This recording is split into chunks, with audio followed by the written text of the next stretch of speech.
സുഹൃത്ത് ഫിറോസ്, മറ്റു സഹോദരങ്ങളെ, ഇളാപ്പ, ഉമ്മ, പെങ്ങന്മാരെ, ഈ ഉപ്പയുടെ ഒരു ഭാഗ്യമാണ് ഞാൻ ആദ്യം എടുത്ത് പറയുന്നത്. എൻ്റെ ഉപ്പാക്കും ഉമ്മാക്കും ഇങ്ങനെ ഒരു ഭാഗ്യം ഉണ്ടായിട്ടില്ല. രണ്ട് മക്കള് ഇത്രയും ഓഡിയൻസിന്റെ പബ്ലിക്കിന്റെ മുമ്പിൽ നിന്ന് ഇങ്ങനെ മൈക്ക് കെട്ടി വളരെ നന്നായ ഒരു പ്രഭാഷണം ഫിറോസിൽ നിന്നും, അതുപോലെ നല്ലൊരു പ്രഭാഷണം അനിയന്റെയും ഏട്ടന്റെയും ഭാഗത്തു നിന്നൊക്കെ കേട്ടുകൊണ്ട് ആ ഉപ്പ അധ്യക്ഷനായി അവിടെ ഇരിക്കുന്ന ഒരു ഭാഗ്യമല്ലാത്ത ഭാഗ്യമാണ്. ഞാൻ പറഞ്ഞല്ലോ, എൻ്റെ ഉപ്പാക്കും ഉമ്മാക്കും അത് കിട്ടിയിട്ടില്ല. മക്കള് ഇത്രയും നന്നായി ഉയരത്തിലെത്തുമ്പോൾ അതിന്റെ ഗുണം ഉപ്പാക്ക് തന്നെയാണ്. അത് ജീവിച്ചിരിക്കുമ്പോൾ തന്നെ മാതൃകയായി കാണിച്ചു കൊടുത്ത ഒരു കുടുംബമാണ് ഈ കുടുംബം. തീർച്ചയായിട്ടും അദ്ദേഹമൊക്കെ മരണപ്പെട്ടു പോയ തീർച്ചയായിട്ടും ഇതിന്റെ പ്രതിഫലം, ഈ മക്കളുടെ നല്ല പ്രവർത്തനത്തിന്റെ പ്രതിഫലം നമ്മുടെ ഖബറിലേക്ക് എത്തുമെന്നതിന്റെ ഏറ്റവും നല്ല ഉദാഹരണമാണ് നിങ്ങളുടെ ഈ ഒരു കൂട്ടായ സംഘം. തീർച്ചയായിട്ടും എല്ലാ വർഷവും ഇത് നിങ്ങൾ നിലനിർത്തണം. ഇത് കണ്ട് ഞാൻ പഠിച്ച് എന്റെ വീട്ടിലും എന്റെ കുടുംബത്തിലും ഇതുപോലെ അടുത്ത വർഷം ഇൻഷാ അല്ലാഹ് ഒരു സംഗമം ഞാൻ ചേർത്തും. അതിന്റെ പ്രചോദനം ഈ റോസും നിങ്ങളും എല്ലാവരും കൂടിയാണ്.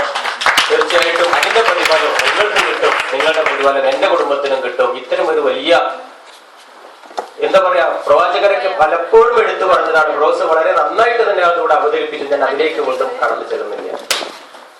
30 ദിവസം അല്ലെങ്കിൽ ഒരു മാസത്തെ വ്രതം അനുഷ്ഠിച്ച് പെരുന്നാൾ ആഘോഷിക്കുകയാണ്. നമ്മളെല്ലാവരും ഇപ്പോ ഫിത്ർ സക്കാത്ത് നൽകി കഴിഞ്ഞു അല്ലെ? എല്ലാവരും കൊടുത്തല്ലോ അല്ലെ? എല്ലാവരും കൊടുത്തു. എന്തിനു വേണ്ടിയിട്ടാണ് അത് കൊടുത്തത് എന്നുള്ള ഒരു ചെറിയ കഥ പറഞ്ഞു. ഞാൻ എപ്പോഴും ഹദീസോ ഖുർആനോ ഒന്നും അല്ല എടുത്തു പറയാം. അതൊക്കെ നമ്മൾ ധാരാളം കേൾക്കുന്നുണ്ട്, എന്നിട്ട് നമ്മൾ നന്നാവണില്ല. അപ്പൊ ഈ നാടൻ ഉദാഹരണങ്ങളും ജീവിതത്തിലും പരിചയ സമ്പന്നരുടെ ഉദാഹരണങ്ങൾ പറയുമ്പോൾ പക്ഷെ നമ്മുടെ തലയിലേക്ക് ഒരു അല്പം കയറിയാലോ, അതുകൊണ്ടാണ് ഞാൻ അങ്ങനത്തെ കഥ പറയുന്നത്. നിങ്ങൾക്കറിയാം, ഇന്ന് പട്ടിണി കൊണ്ട് മുട്ടി ഒരു പാത്രത്തിൽ കട്ടൻ ചായ വളർന്നു വെച്ചുകൊണ്ട് 15ഓളം ആളുകൾ ഇരുന്ന് കൊണ്ട് പടച്ചവനോട് ദുആ ചെയ്യുന്ന ഒരു ഫോട്ടോ നിങ്ങൾ കണ്ടോ? ഫേസ്ബുക്ക് ഒന്ന് തുറന്നു നോക്കി. സോമാലിയയിലെ ആ പാവപ്പെട്ട മുസ്ലിം കുടുംബത്തിന് ഒരു നേരത്തെ ഭക്ഷണം പോയിട്ട് കട്ടൻ ചായ കുടിക്കാനില്ല. ഒരു പാത്രത്തിൽ ഏറിയ ഒരു 500 മില്ലി കാണും ആ കട്ടൻ ചായ, 1/2 ലിറ്റർ കാണും. 15 ആളുകൾ ഇരുന്നു കൊണ്ട് അത് കുടിക്കാൻ ബാങ്ക് വിളിക്കുന്ന സമയം വരെ കാത്തിരുന്നു കൊണ്ട് 2 കൈയും മേലേക്ക് ഉയർത്തിക്കൊണ്ട് പടച്ചവനോട് ശുക്ർ ചെയ്യുന്ന ഒരു ഫോട്ടോ ഫേസ്ബുക്കിൽ വന്നപ്പോ അതിന്റെ അടിയിൽ എഴുതി വെച്ചതെന്താ? നമ്മുടെ ആളുകൾ അതിൽ എഴുതി വെച്ചിട്ടുണ്ട് ഇങ്ങനെ: ഒരു കട്ടൻ ചായക്ക് വേണ്ടിയിട്ട് ഇത്രയധികം പടച്ചവനോട് ശുക്ർ ചെയ്ത ഇവർ നമ്മൾ ഇത്രയും മൂക്കറ്റം തിന്ന ബിരിയാണിയും അതുപോലെ ഒരുപാട് പലഹാരങ്ങളും കഴിച്ച് നമ്മൾ എത്രയാണ് ശുക്ർ ചെയ്യേണ്ടത്? നല്ല അർത്ഥവത്തായ ഒരു വാക്കായിരുന്നു. നിങ്ങൾ ചിന്തിക്കണം. അത് പരിഹരിക്കാനാണ് നമ്മൾ കഴിക്കുന്ന ഭക്ഷണം ഹലാലാക്കാനായിരിക്കാം ഒരു പക്ഷെ നമ്മോട് ഈ ഫിത്ർ സക്കാത്ത് നിർബന്ധമാക്കിയിട്ടുണ്ടാവുക. എല്ലാത്തിനും ഒരു ലോജിക്ക് ഉണ്ട്. നമ്മൾ അങ്ങനെ ചിന്തിക്കണം. എന്തും വെറുതെ ഇവിടെ പറയുന്നില്ല. പ്രവാചകരും കിതാബിലൊന്നും വെറുതെ ഒന്നും പറയില്ല. എല്ലാത്തിനും അതിൻ്റെതായ ലോജിക്ക് ഉണ്ടാവും. അങ്ങനെ ഈ ഒരു അനുഭവം, മറ്റൊരുത്തന്റെ പട്ടിണി, വയറ്റില് വിശപ്പ്, കണ്ണ് ഇരുട്ട കൂടല്, തല മിന്നല്, വിശന്നാൽ എന്ത് സംഭവിക്കും എന്ന ഒരു ക്ലാസ് എടുക്കാൻ വേണ്ടി ആർക്ക് വേണ്ടി ഓർക്കുക? ലോകത്തെ ഏറ്റവും സമ്പന്ന കുടുംബത്തിൽപ്പെട്ട ഓക്സ്ഫോർഡ് യൂണിവേഴ്സിറ്റിയിലെ, UK ലണ്ടനിലെ ഓക്സ്ഫോർഡ് യൂണിവേഴ്സിറ്റിയിലെ ഏറ്റവും സമ്പന്നരായ മക്കൾ പഠിക്കുന്ന ഒരു കോളേജിലേക്ക് ഒരു ക്ലാസ് എടുക്കാൻ ഒരു അധ്യാപകനെ വേണം. വിഷയം വിശപ്പ്. ശരിക്കും അവർക്ക് ദ ഹംഗ്രി, വിശപ്പ്. ഈ സബ്ജക്ട് ക്ലാസ് എടുക്കാൻ വേണ്ടി ഒരു അധ്യാപകൻ അന്വേഷിച്ച് ലോകത്തിന്റെ വിവിധ ഭാഗങ്ങളും അന്വേഷിച്ച് അവർക്ക് അവസാനം കണ്ടെത്തി. സോമാലിയിൽ നിന്നും പട്ടിണി ഭാവത്തിൽ നിന്നും ജനിച്ചു വളർന്നു വന്ന ഒരു വ്യക്തി. അദ്ദേഹം ഉറപ്പാ പട്ടിണി അനുഭവിച്ചിട്ടുണ്ടാവും. അദ്ദേഹത്തെ വിളിച്ചു, വിമാനം ടിക്കറ്റും കാശൊക്കെ കൊടുത്തു. അങ്ങ് ഓക്സ്ഫോർഡ് യൂണിവേഴ്സിറ്റിയിൽ ഈ ക്യാമ്പസിലേക്ക് വിളിച്ചുകൊണ്ട് പോയി. അതാ ഒരു പറ്റം കുട്ടികൾ മുന്നിലിരിക്കുന്നുണ്ട്. കുട്ടികളും അത്യാവശ്യം ഒരു 10th റേഞ്ചുള്ള 10ാം ക്ലാസ് പഠിക്കുന്ന വിദ്യാർത്ഥികളുടെ മുന്നിലേക്ക് അവരെ കൊണ്ട് ഇവര് 7 സ്റ്റാർ ഹോട്ടലിൽ നല്ല തണുത്തു വിറയ്ക്കുന്ന എല്ലാ സുഖ സൗകര്യങ്ങളുള്ള ഈ ഹോട്ടലിലേക്കാണ് വിളിച്ചു കൊണ്ടുപോയത്.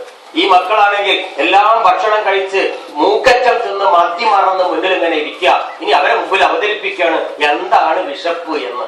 ജീവിതത്തിൽ ഒരിക്കൽ പോലും വിശപ്പ് അനുഭവിച്ചിട്ടില്ല. ജീവിതത്തിൽ ഒരിക്കൽ പോലും ഭക്ഷണം കിട്ടാതെ ഇവന്മാര് ബുദ്ധിമുട്ടിയിട്ടില്ല. അത്തരം മക്കളിലേക്കാണ് ഒരു ക്ലാസ് എടുക്കുന്നത്. ക്ലാസ് എടുക്കുന്ന അധ്യാപകനാര്? ജീവിതത്തിൽ ഒരുപാട് പട്ടിണി അനുഭവിച്ച ഒരു വ്യക്തി അതാ ക്ലാസ് എടുക്കുന്നു. കുട്ടികളോട് തുടങ്ങി ബോർഡിൽ അദ്ദേഹം എഴുതി വെച്ചത് ഹംഗ്രി, വിശപ്പ്. നിങ്ങൾക്കറിയോ? കുട്ടികൾ ചോദിച്ചു എന്താ മാഷേ ഇത്? വീണ്ടും ചോദിച്ചു. വയറിങ്ങനെ ഉള്ളിലേക്ക് വലിഞ്ഞിരിക്കും. അധ്യാപകൻ തന്റെ ഷർട്ടിന്റെ ബട്ടൺ സൈസ് കാണിച്ചു കൊടുത്തു. എല്ലും തൊലിയുമായ ഭാഗം ഒന്ന് കാണിച്ചു കൊടുത്തു. കുട്ടികള് അവരും അവരുടെ ബട്ടൺ സഹിച്ച് അകത്തോട്ട് വലിക്കാൻ തുടങ്ങി. പോണില്ല, ഉള്ളിലേക്ക് പോവില്ലല്ലോ. മൂക്കറ്റം ഭക്ഷണം കഴിച്ചിരിക്കുക. ജീവിതത്തിൽ ഒരിക്കലും ആ വയറൊന്നും ഒട്ടിയിട്ടില്ല. അത് ഉള്ളോട്ട് പോണില്ല. അങ്ങനെയാണോ മാഷേ എന്ന് ചോദിച്ചു. അല്ല പറഞ്ഞു. കണ്ണിൽ ഇങ്ങനെ ഒരു ഇരുട്ട് മറയും, തല ഇങ്ങനെ കറങ്ങും. അവരൊക്കെ ഇങ്ങനെ കണ്ണ് ചിമ്മി തല ഇങ്ങനെ ആട്ടി നോക്കി, ഇങ്ങനെയാണോ? അല്ല. എത്ര പറഞ്ഞിട്ടും എത്ര ഉപദേശിച്ചിട്ടും കുട്ടികൾക്ക് ഇത് മനസ്സിലാവണില്ല. വീണ്ടും ഈ അധ്യാപകൻ പറഞ്ഞു, അങ്ങനെയൊന്നുമല്ല, വിശപ്പ് എന്ന് പറഞ്ഞാൽ ഇങ്ങനെയാണ്, വിശപ്പ് എന്ന് പറയാം. എത്ര പറഞ്ഞിട്ടും ഈ കുട്ടികൾക്ക് ഈ സബ്ജക്റ്റ് മനസ്സിലാവില്ല. അവസാനം അധ്യാപകൻ അവിടെ പറയണ്, ഐ എം വെരി സോറി, ഈ സബ്ജക്ട് എടുക്കാൻ എനിക്ക് കഴിയില്ല. ജീവിതത്തിൽ ഒരിക്കലെങ്കിലും ഭക്ഷണം കഴിക്കാത്ത, പട്ടിണിയില്ല ഒരാളോടെ ഇത് പറഞ്ഞിട്ട് കാര്യമുള്ളൂ എന്ന്. മുസ്ലിങ്ങളോടല്ല ഇത് ക്ലാസ് എടുത്തത്, അമുസ്ലിങ്ങളായ കോടീശ്വരന്മാർക്ക് ഈ ക്ലാസ് കൊടുക്കുമ്പോൾ ഓർക്കുക നമ്മുടെ നോമ്പിന്റെ മഹത്വം എത്ര വലുതാ. ഇവിടെ പാവപ്പെട്ടവനും പണക്കാരനും ഒരു 30 ദിവസം ഒരു ഭക്ഷണം കഴിക്കാതെ മറ്റുള്ളവന്റെ വിശപ്പ്, മറ്റുള്ളവന്റെ ബുദ്ധിമുട്ട് അനുഭവിച്ചറിയാനായിരിക്കും ഒരു പക്ഷേ നോമ്പ് നമുക്ക് നിർബന്ധമാക്കി. ഞാൻ പറഞ്ഞാൽ എല്ലാത്തിനും ലോജിക്ക് ഉണ്ടാകും, അത് ഓർക്കാൻ വേണ്ടി പറഞ്ഞതാണ്. ഏതായാലും അതിന്റെ പ്രതിഫലം കിട്ടാൻ വേണ്ടി, 100% കിട്ടാൻ വേണ്ടി, അയൽവാസികൾ ഒരു ആള് പോലും ഇവിടെ പട്ടിണി കെടുക്കരുതെന്ന് ഉറപ്പുവരുത്താൻ വേണ്ടിയിട്ടായിരിക്കാം ഫിത്ർ സക്കാത്ത് എന്ന ഒരു ഭക്ഷണത്തിനും ഒരു വീട് താമസത്തിനും ബാക്കിയുള്ള ഒരാൾ എന്തായാലും ഭക്ഷണം അടുത്തുള്ളവരെ കൊടുക്കണമെന്ന് നിർബന്ധിപ്പിച്ചത് ഒരു പക്ഷെ അതുകൊണ്ടായിരിക്കും. ഏതായാലും അതല്ല, കർമ്മങ്ങളൊക്കെ നമ്മൾ നിറവേറ്റി ഇതാ ഇന്ന് നമ്മൾ ഈദുൽ ഫിത്ർ ആഘോഷിച്ചുകൊണ്ടിരിക്കുക. ഈ ആഘോഷം തന്നെയാണ് പടച്ചവൻ നമ്മോട് പറഞ്ഞതും പ്രവാചകരൊക്കെ പഠിപ്പിച്ചതും വിശദമായി ഇവിടെ ഫിറോസ് പറഞ്ഞു കഴിഞ്ഞു. ഇനി ഒന്നും കൂടെ കേൾക്കുക. ഒരുമിച്ചുള്ള ഈ കൂട്ടായ്മയുടെ ഫലം എത്ര വലുതാണ്, അതും ഞാൻ ഇന്നത്തെ ആധുനിക ഇത് വെച്ച് തന്നെ പറയാം. സൗദി അറേബ്യ വിദേശങ്ങളിലൊക്കെ പോയവർക്ക് അറിയാൻ പറ്റും, അവിടുത്തെ ഭക്ഷണ രീതി. ഒറ്റ പാത്രത്തില്, ഒരു പാത്രം വലിയൊരു തളികയില് ഭക്ഷണം വളർത്തി വെച്ചതിന് ചുറ്റും 10ഉം 12ഉം ആളുകൾ വട്ടത്തിൽ ഇരുന്നു കൊണ്ട് കൈ കൊണ്ട് വാരി തിന്ന് മറ്റവന് എടുത്തു കൊടുക്കണ. ഇറച്ചിയൊക്കെ ഇങ്ങനെ കടിച്ചുകൊണ്ട് എടുത്തിട്ടുണ്ട്, അടുത്ത ആൾക്കാർക്ക് കൊടുത്തിട്ട് എനിക്ക് കിട്ടിയിട്ടുണ്ട്. സാധാരണ മുണ്ടും തുണിയെടുത്ത വീങ്ങിച്ചടച്ച ജോലി കഴിഞ്ഞ് വരുന്ന എന്നെ വെള്ള തോപ്പും വെള്ള ഡ്രസ്സും ഇട്ട അന്തസ്സോടുള്ള VIP-കൾ ഇരിക്കുന്ന ഭക്ഷണപാത്രത്തിലേക്ക് കൈ പിടിച്ച് യാ താലിയാഹു യാ മുസൽമാൻ എന്നും പറഞ്ഞ് കൊണ്ടേ ഇരുത്തിയിട്ട് അവരുടെ കൈ കൊണ്ട് തന്നെ വാരിയിട്ട് കഷ്ണങ്ങൾ എനിക്കും എന്റെ കയ്യിൽ നിന്ന് തിരുന്ന ബാക്കി അവരും തിന്നുന്ന ആ ഒരു രംഗങ്ങനെ കണ്ടപ്പോ മനസ്സൊന്ന് പതറിപ്പോയി. ഇസ്ലാമിന്റെ കാഴ്ചപ്പാടിന്റെ ആ വലിപ്പം നമ്മൾ മനസ്സിലാക്കണം. അതും കൂടി മിസ്റ്റർ ഫിറോസിനോട് ഞാൻ പറയും, നിങ്ങളെ കുടുംബ സംഗമനത്തിൽ ഉൾപ്പെടുത്തണം. ഒരു പാത്രത്തിൽ ഒരു തളികയിൽ നിങ്ങൾക്ക് ചോറ് വിളമ്പിയിട്ട് മാതൃകയാക്കാൻ പറ്റുമെങ്കിൽ അടുത്ത തലമുറ ഇത് തുടരും. ഈ ഡൈനിങ് ടേബിൾ മാറ്റി വെക്കുക ഒരു ദിവസമെങ്കിലും. അത്രയും വലിയ തളിക വേണ്ട, 10 തളിക വിടന്നാൽ മതി. 50 ആൾ ഇരുന്ന 100 ആൾ കിട്ടാൻ പറ്റും. ഇത്ര ആളിങ്ങനെ ഒരു തളിക്കുന്നില്ല. അപ്പൊ അത് ചെയ്യണം. 10ഓ 15ഓ വേണ്ട, 8 ആള് എന്റെ വീട്ടിൽ കൊണ്ടുപോയി 4 ദിവസം നടന്നു. 5ാമത്തെ ദിവസം ടേബിളിന്റെ എങ്ങനെ വേലക്കാരെ കയറിയത് ഞാൻ വാങ്ങി. വലിയ തളിക കൊണ്ടുവന്നു. ഒരാഴ്ചക്ക് 8 ആഴ്ചയോളം തുടർച്ചയായിട്ട് ചോറും ചാറും എല്ലാം അതിലൊഴിച്ച് ഞങ്ങൾ ഒരുമിച്ച് തിന്ന്. പക്ഷെ ഇന്നും ഞങ്ങളെ വീട്ടില് ഒരാൾ കുടിച്ച് മറ്റേ ആൾ തിന്നു. ഇന്ന് ഞാൻ കഴിച്ചതിന്റെ കുട്ടികൾ നിന്ന് കണ്ടു. ഞാൻ കുഴച്ച് ക്രീം ചെയ്ത് ഭാര്യ കുഴച്ചത് ഈ കുട്ടിന്നും. ഞങ്ങൾ എല്ലാവരും ഏട്ടനും അനിയന്മാരും പെങ്ങന്മാർക്കും ഈ ഒരു അലർജി ഇതുവരെ ഉണ്ടായിട്ടില്ല. ഞാനത് എന്റെ അനുഭവം പങ്കുവെക്കുകയാണ്. നമ്മളിലും വേണം. ഇന്ന് ഉമ്മ ഒന്നിട്ട് കൈയിട്ട് വാരിയിട്ട് വേറെ ഇത് കൊടുത്ത അയ്യെന്ന് പറയും. തിന്ന ബാക്കിയുടെ മുറിങ്ങനെ മുറിച്ചിട്ട് വാപ്പം അങ്ങനെ എടുക്കുന്നത് കാണുന്ന രംഗാണ്. മാറ്റണം നമ്മളെ വീട്ടിൽ നിന്നൊക്കെ ഈ ഒരു ആചാരം. സ്നേഹം അവിടെ ഉണ്ടാവില്ല. അറബികൾ പറയണം, അല്ല ഒരു വിദേശി ഒരു അച്ചായൻ ഡോക്ടറേറ്റ് എടുത്തു, അറബികളുടെ ഈ ഭക്ഷണ കാര്യത്തിൽ നിന്ന് ഒരു ഡോക്ടറേറ്റ് എടുത്തു. വിഷയം എന്താണെന്നറിയോ? ഒരു പാത്രത്തില് കൈയിട്ട് തിന്നുമ്പോ നമ്മുടെ കൈകളിന്റെ ഇടയിൽ നിന്നും ഒരു പ്രത്യേക അണു, അത് ബാക്ടീരിയ എന്ന് വേണമെങ്കിൽ പറയാം, ഒരു പ്രത്യേക അണു മറ്റവന്റെ കയ്യിലേക്കും അവന്റെ കയ്യിൽ നിന്ന് നമ്മുടെ കയ്യിലേക്കും കൂടിച്ചേരുമ്പോൾ ആ അണുക്കൾ ആന്റിബയോട്ടിക്കായി മാറുന്നു, പ്രതിരോധ ശക്തി ഉണ്ടാക്കുന്ന ഒരു മരുന്നായി മാറുന്നു എന്ന് ഡോക്ടറേറ്റ് എടുത്ത ഡോക്ടർ കണ്ടുപിടിച്ചു. ശരിക്കും ശ്രദ്ധിക്കരുത്. ഖുർആൻ വെറുതെ ഒന്നും നമ്മളോടൊന്നും പറയില്ല, ഹദീസ് വെറുതെ പറയില്ല. അത് ഒരുമിച്ച് കൈകൊണ്ട് കഴിക്കുമ്പോൾ അസുഖം മാറാനുള്ള മരുന്ന് അതിൽ നിന്ന് താനേ ഉണ്ടാകുന്നു എന്ന് ഇന്നത്തെ ആധുനിക ശാസ്ത്രം കണ്ടെത്തിയില്ലേ?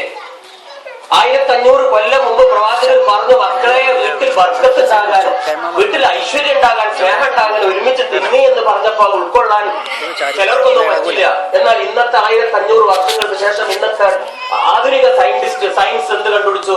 ഇതിൽ നിന്ന് ഒരു പ്രത്യേക ബാക്ടീരിയ ഉണ്ടാകുന്നത് ആന്റിബയോട്ടിക് മരുന്നായി മാറുന്നു എന്ന് കഴിഞ്ഞില്ല. ആ ഡോക്ടർ കൊണ്ടു കണ്ടെത്തിയത് പറയണം. അങ്ങനെ ഒരുമിച്ച് ഭക്ഷണം കഴിച്ചവർക്ക് ഒരാളുടെ ബാക്കി മറ്റവൻ തിന്നാൽ, നമ്മൾ കുഴച്ച ഉരുള വേറൊരാളുടെ വായിൽ വെച്ചു കൊടുത്താൽ, ഈ വിയർപ്പിന്റെ ഉമിനീര് മറ്റവന്റെ വായിലേക്ക് എത്തിയാൽ രോഗം പകരുന്നതിന്റെ കാര്യമില്ല, അത് വേറെ പറഞ്ഞുതരാം.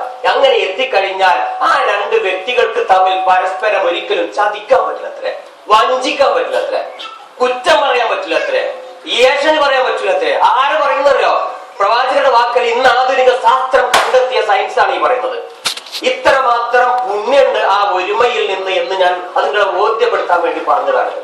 അപ്പൊ നമ്മൾ ഇനി ഇവിടുന്ന് അങ്ങോട്ടെങ്കിലും ഈ ഒത്തൊരുമയോട് കൂടി ഒരുമിച്ച് ഭക്ഷണം കഴിക്കുക. ചെറിയ മക്കൾ ഫിറോസ് പറഞ്ഞ പോലെ കുട്ടികൾ കാണട്ടെ ഈ സ്നേഹബന്ധം. കുഴച്ചതും നമ്മൾ കടിച്ചതും മറ്റൊരു തിന്നുന്നത് കാണട്ടെ. അടുത്തൊരു പ്രഭാഷണം കേട്ടു. ഒരു 10-25 വർഷങ്ങൾക്ക് മുമ്പ് സ്കൂളിലേക്ക് പോകുന്ന രാമൻ കടിക്കും ഒരു മാങ്ങ മുഹമ്മദിന് കൊടുക്കുമായും അവിടെ കടിക്കാന്.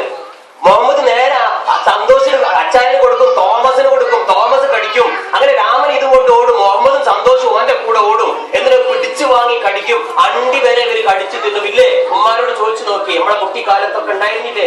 എവിടെയാ ബന്ധം? പോയില്ലേ ഇപ്പൊ നമ്മളെടുത്തുനിന്ന്? അപ്പൊ ഒരാൾ തിന്നത് മറ്റൊരു തിന്നാൻ പാടില്ല എന്ന് എവിടെയും പറഞ്ഞിട്ട് അത് അമുസ്ലിമും ഹിന്ദുവും തമ്മിൽ. എന്തുകൊണ്ട് നമ്മുടെ കുടുംബത്തിലുള്ള നമുക്ക് ഒറ്റ ഗർഭപാത്രത്തിൽ നിന്ന് പറഞ്ഞവർക്ക് പോലും ഇതിന് പറ്റുന്നില്ല. അത് അവസാനിപ്പിക്കണം. ഈ ഒരു ബന്ധം, ഈ ഒരു സ്നേഹം നമ്മുടെ കുടുംബത്തിൽ നിന്ന് നമ്മൾ ഉണ്ടാക്കിയെടുത്ത് അടുത്ത തലമുറക്ക് വലിയൊരു മാതൃകയായി നമുക്ക് കാണിച്ചു കൊടുക്കണം നമ്മുടെ കുട്ടികൾക്ക്. അങ്ങനെ കാണിക്കുമ്പോൾ ആ കുട്ടികളിൽ ഈ ഒരു ബർക്കത്ത്, ഈ ബർക്കത്ത് എന്നൊക്കെ പറഞ്ഞ ഇതാണ്ടാണ്. സയൻസിൽ ഒരുപാട് ഇത്തരം ബർക്കത്തിനെ പറ്റി പറയുന്നുണ്ട്. നമ്മൾ തോന്നുന്നു ബർക്കത്ത് എന്ന് പറഞ്ഞ ഖുർആനിലും ഹദീസിലൊക്കെ മാത്രമുള്ള ഒരു അറബിക്ക് വേർഡാണ്. അല്ല, ഐശ്വര്യം എന്ന് പറയുന്ന, സ്നേഹം എന്ന് പറയുന്ന ബർക്കത്ത് ഉണ്ടാവണം. അപ്പൊ ഇത് ഉണ്ടാവണമെങ്കിൽ ഇത്തരം കുടുംബ സംഘങ്ങളിൽ ഇത്തരം ഭക്ഷണ രീതികൾ നിങ്ങൾ കൊണ്ടുവരണം എന്ന് ഈ സാന്ദർഭികമായി ഞാൻ ഓർമ്മപ്പെടുത്തിയതാണ്. പിന്നെ വീട്ടിൽ നിന്നാണ് ഇതൊക്കെ ആദ്യം തുടങ്ങേണ്ടത്. എന്നിട്ട് സമൂഹത്തിൽ ഉണ്ടാവുള്ളൂ, നാട്ടിലൊക്കെ ഉണ്ടാവുള്ളൂ. അപ്പൊ വീട്ടിൽ ഈ ഒരു അന്തരീക്ഷം തുടങ്ങാൻ ഏറ്റവും നല്ലത് ഇതുപോലെ ഒരുമിച്ച് വിളിച്ചു കൂട്ടാൻ എല്ലാ സമയവും പറ്റിക്കൊള്ളുന്നില്ല.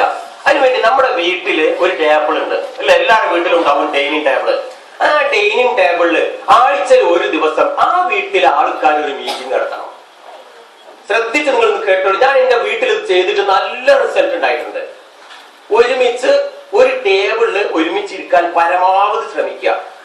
ബാപ്പ വൈകുന്നേരം വരും, മോൻ രാവിലെ വരും, വേറൊരാൾ ഇടയിൽ കൂടി വരും. എന്നിട്ട് അവന്റെ റൂമിൽ ഒറ്റ പോക്ക്, വാതിലടക്കള്, ഭാര്യ എങ്ങനെ അങ്ങോട്ട് പോകണം, ഒന്നും പരസ്പരം മുഖത്ത് പോലും നോക്കാത്ത ഒരു അന്തരീക്ഷത്തിൽ നമ്മൾ വളർന്നുകൊണ്ടിരിക്കുന്നത്. കുറച്ച് വലിയ കുടുംബമാണെങ്കിൽ പറയും വേണ്ട.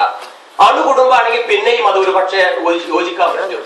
അതുകൊണ്ട് ബാപ്പയും ഉമ്മയും ഏട്ടനും അനിയനും പെങ്ങൾ, ആ വീട്ടിലുള്ള മുഴുവനും മെമ്പർമാര് ആ ഡൈനിങ് ടേബിൾ എന്ന് പറഞ്ഞ വിരുന്നേറ്റുള്ളതെന്ന് ആരാ പറഞ്ഞു നിങ്ങളോട്?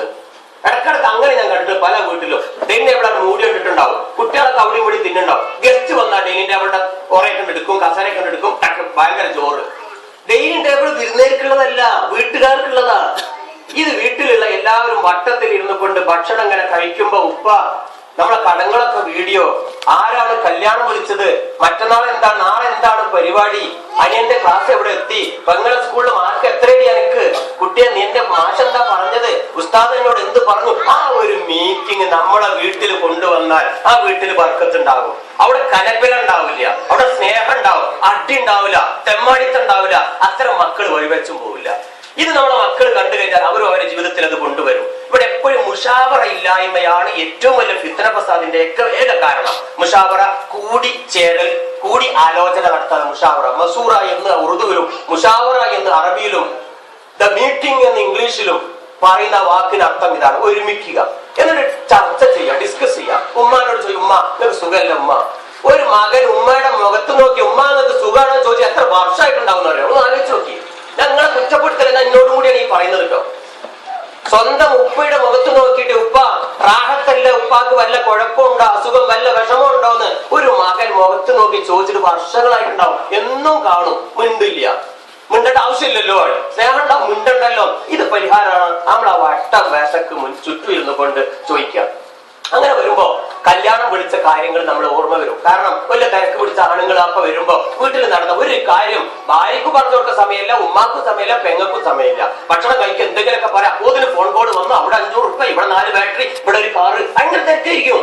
കുറ്റപ്പെടുത്തില്ല, ഞാൻ എന്റെ കൂടെ അനുഭവം പറഞ്ഞത്. നമുക്ക് ഈ കുടുംബ കാര്യങ്ങൾ സംസാരിക്കാൻ സമയമില്ലാതെ വരും. ഇത് പരിഹരിക്കാൻ ആ വീട്ടുകാർ തുടങ്ങണം ഈ മീറ്റിംഗ്. ആദ്യം വരുന്ന ആണല്ല, ഉമ്മ ഉപ്പാര വീട്ടിലുള്ളവർ തുടങ്ങുക. ഒന്നിച്ച് ഭക്ഷണമൊക്കെ വളമ്പുക. ആദ്യം കൊടുക്കുന്നതായിരിക്കും. കുട്ടികൾക്ക് ആർക്കും കൊടുക്കുക. ഒന്നിച്ചിരുന്നിട്ട് ഒരു 9 മണി അല്ലെങ്കിൽ ഒരു 10 മണി സമയം നിശ്ചയിക്കുക, ഒന്നിച്ച് ഭക്ഷണം കഴിക്കുക.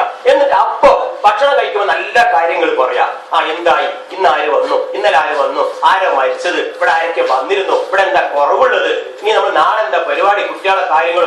ഒരു അരമണിക്കൂറുള്ള ചർച്ച ഉണ്ടല്ലോ, അതങ്ങോട്ട് തുടർന്നാൽ സുബ്ഹാനല്ലാഹ്, പടച്ചവനുടെ സത്യമാ വീട്ടിൽ ഐശ്വര്യം ഉണ്ടാവും. അവിടെ യാതൊരു പ്രോബ്ലംസ് ഉണ്ടാവില്ല. അവിടെ പോര് മറ്റത് ഞാൻ അങ്ങനെ വിചാരിച്ചു, എന്നോട് പറഞ്ഞില്ലല്ലോ, അങ്ങനെ എനിക്ക് ഇന്നലെ ഒരു വാക്ക് എന്നോട് പറഞ്ഞോ, ഇങ്ങനെയാണ് കുറെ പ്രശ്നങ്ങൾ ഉണ്ടാവുന്നത്. പ്രശ്നങ്ങൾ ഉണ്ടാവുമ്പോ പറയേ ഇന്നലെ ഒരു വാക്ക് എന്നോട് പറഞ്ഞോ, ഞാനത് ചെയ്യൂലായിരുന്നല്ലോ, ഞാൻ പോകുമ്പോ ഒന്ന് എന്നോട് പറഞ്ഞോ. ഇതിങ്ങനെ ഇഷ്ടം പോലെ ഞാൻ അങ്ങനെ വിചാരിച്ചു, എന്നോട് പറഞ്ഞില്ല. ഇജാതി പരാതികൾ ഇഷ്ടം പോലെ നമ്മുടെ കുടുംബത്തിലുണ്ട്. നമ്മുടെ കുടുംബത്തിൽ എല്ലാ കുടുംബത്തിലും ഉണ്ട്. നാട്ടുകാരെ മുഴുവൻ നമുക്ക് നന്നാക്കാൻ പറ്റും. നമുക്ക് നമ്മളെ കുടുംബം ആദ്യം നന്നാക്കാം, ആ വീട് നന്നാക്കുക, വീടിന്റെ ഡൈനിങ് ടേബിളിൽ ആ ചർച്ച അത് എന്നും തുടർന്നാൽ വേണ്ട. ആഴ്ചയിൽ ഒന്നെങ്കിലും മിനിമം, ഡെയിലി വേണട്ടോ, ആഴ്ചയിൽ ഒന്നെങ്കിലും ചെയ്താൽ ആ വീട്ടില് ഒരു പ്രശ്നം ഉണ്ടാവില്ല. എന്നും സ്നേഹം ഉണ്ടാവും, അവിടെ എന്നും ഐശ്വര്യം ഉണ്ടാവും, എന്നും വർക്കത്തും ഉണ്ടാവും. ഒരു ഭക്ഷണത്തിനോ മറ്റു യാതൊരു ബുദ്ധിമുട്ടും ഉണ്ടാവില്ല. പരസ്പരം മനസ്സുകൾ അവിടെ അടുക്കും. ഈ ഒരു സന്ദേശമാണ് ആദ്യമായി എനിക്ക് ഈ കുടുംബ സദസ്സിനോട് പറയാനുള്ളത്. ഞാൻ നിങ്ങൾ പ്രസംഗിച്ച് പോയിട്ടോ ക്ലാസ് എടുത്തിട്ടോ ഒരു കാര്യമില്ല. നിങ്ങളെ ജീവിതത്തിൽ പകർത്തിയാലേ എനിക്ക് ഫലം കിട്ടും. ഇവിടുത്തെ ഉപ്പാക്ക് അതിന്റെ ഫലം കിട്ടും, എന്റെ കുടുംബത്തിന് അതിന്റെ ഫലം കിട്ടുള്ളൂ. അതുകൊണ്ട് അത് പ്രാവർത്തികമാക്കണം. അടുത്ത് തന്നെ നിങ്ങൾ അതിന് മീറ്റിംഗ് ആണ്. എല്ലാവരുടെ വീട്ടിലും അവരവന്റെ ആ ഒരു 9 മണിക്കോ 10 മണിക്കോ രാത്രിയിലാണ് ഏറ്റവും നല്ല കെടുക്കണ മുമ്പ് ഉള്ള മെമ്പർ കൂടും, ഇല്ലാത്ത മെമ്പർ എങ്ങനെ കൂടും? ഒരാൾ വന്നിട്ടില്ല, ഒരു പ്രശ്നമില്ല, നിങ്ങൾ കൂടണം മീറ്റിംഗ്. 2 ആളുണ്ടെങ്കിലും കൂടാ. കാരണം ഫിറോസിന് അറിയാം, ഇവർക്കൊക്കെ അറിയാം, കമ്പനിയിൽ എല്ലാ സ്റ്റാഫിനെ വിളിച്ചത് ഇടക്കിടക്ക് മീറ്റിംഗാണ്. എനിക്ക് തന്നെ പണി എന്റെ കമ്പനിയിൽ, വേറൊരു പണിയില്ല, മീറ്റിംഗാണ്. മീറ്റിംഗ് മാത്രം. എന്തിനു വേണ്ടി? വളരെ നന്നായി മുന്നോട്ട് പോകാൻ. അവിടെ ഇവിടെ ഞാൻ അറിഞ്ഞിട്ടില്ല കേട്ടിട്ടില്ല എന്ന് പറയാതിരിക്കാൻ, വ്യക്തമായി നല്ല സ്മൂത്ത് റണ്ണിങ്ങിന് വേണ്ടി. ഇതുപോലെ വീടും ഒരു കമ്പനിയാണ്, ഒരു വ്യവസായമാണ്, അതൊരു ബിസിനസ്സാണ്. നാളത്തെ സ്വർഗത്തിലേക്കുള്ള ബിസിനസ്സാണ്, മക്കള് സാലിഹത്തായുള്ള ബിസിനസ്സാണ് എന്ന ഒരു കാഴ്ചപ്പാടുണ്ടായാൽ നമ്മുടെ വീടും ഇതുപോലെ മീറ്റിംഗ് നടത്തി നല്ല ബിസിനസ് ഉണ്ടാക്കാം. ബിസിനസ് എന്ന് പറയുന്നത് വ്യക്തമാണല്ലോ.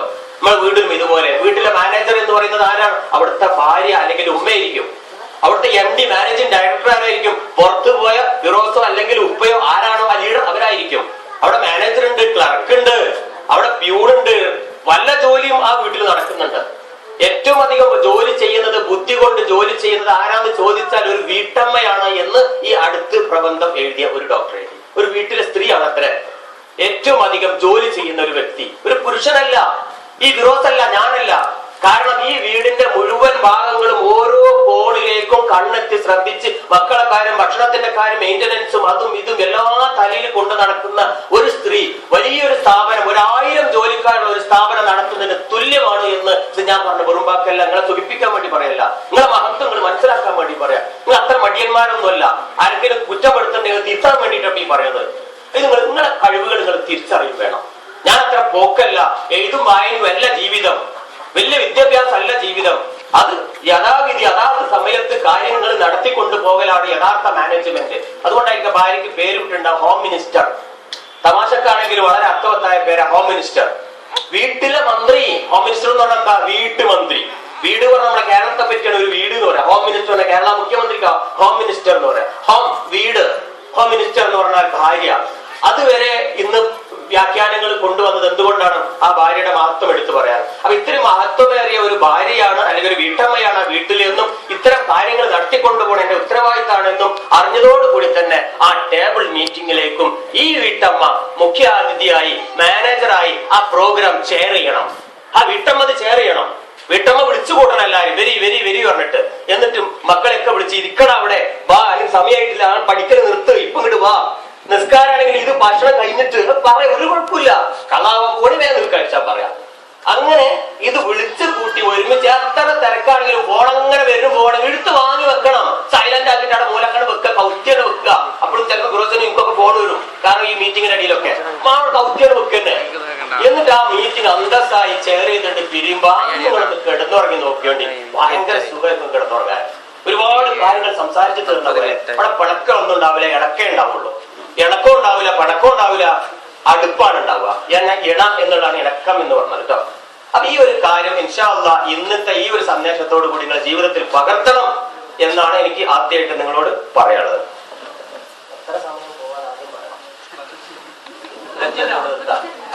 രഞ്ജിത്തോട് നിർത്താം, സമയം പറഞ്ഞിട്ടില്ല, 10 പിന്നെ ഞാൻ സ്പെസിഫിക് ആയിട്ട് കുറച്ച് ചെറിയ കാര്യങ്ങൾ പറഞ്ഞ് അവസാനിപ്പിക്കാം.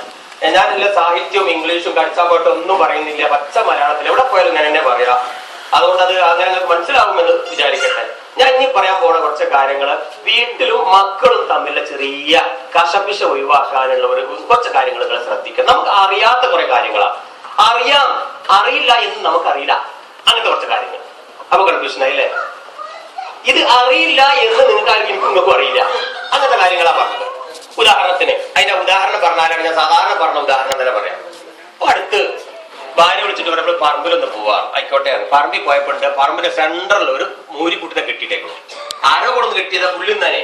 നമ്മളെ പറമ്പിൽ വേറെ മൂരിക്കുട്ടിനെ കൊടുത്ത് കെട്ടാനോട് പറയാതെ ചെന്നപ്പണ്ട് ഇത് മോളിന്റെയും അതൊക്കെ ആകെ കണ്ട് പരിപ്പാക്കിക്കൊണ്ട് പറമ്പിന്റെ ഒരു സെന്റർ ഉണ്ടായിട്ട് ഭാര്യ അത് ആര് കെട്ടിയാലും വെള്ളങ്ങൾ കാര്യം ചെയ്ത് കുറച്ച് അപ്പത്തിക്കണ്ട് അയച്ചു കളിയാണ്. ആയിക്കോട്ടെ ഞാൻ ആ മൂരിക്കുട്ടിനെ അയച്ചപ്പാട് മൂരിക്കുട്ടി വാലും വന്നിട്ട് ഒറ്റ ഓട്ടമ്മിയും കൊണ്ട് ഇനി വലിച്ചോടിന്റെ തുണി പോയി, താക്കോല് പോയി, മൊബൈല് പോയി, മുഴുവൻ പോയി വിടപെടാതിട്ട് ഞാൻ അങ്ങനെ പുള്ളുകൂടി പായിട്ട് ഞാൻ വിടുന്നില്ല.